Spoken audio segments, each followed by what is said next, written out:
treason and insanity accusations fly as Donald Trump-Steve Bannon bromance crashes and burns.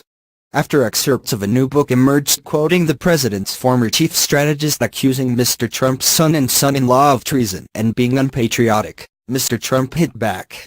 "Steve Bannon has nothing to do with me or my presidency." When he was fired, he not only lost his job, he lost his mind, he wrote in an official statement, a departure from his usual Twitter outbursts. A controversial, far-right ideologue, Mr. Bannon was the chief executive for the final months of Donald Trump's run for office and has been credited with steering Mr. Trump into the White House. After the election, the 64-year-old took on the role of chief strategist, an influential, coveted position, on par with the White House chief of staff.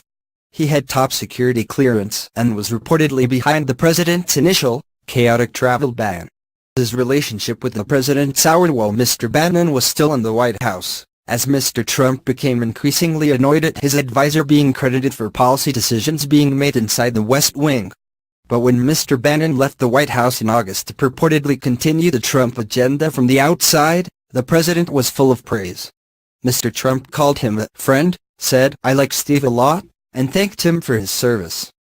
White House Press Secretary Sarah Huckabee Sanders describes the book as trashy tabloid fiction and says the president was furious when he learned about it.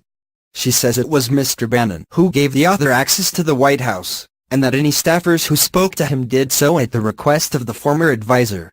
Mr. Bannon is the latest in a number of once close allies Mr. Trump has tried to distance himself from or lashed out at, painting a picture of an increasingly isolated commander-in-chief.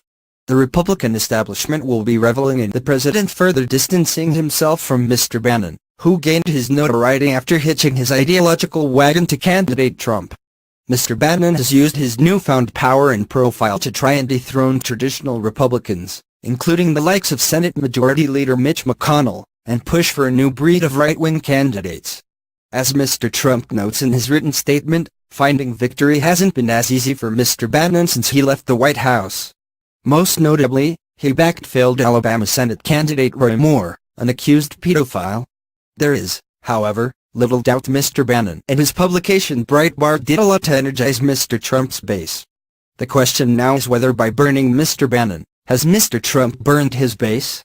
Or has Mr. Bannon lost his influence without the weight of the Oval Office behind him? Either way, both men know support of the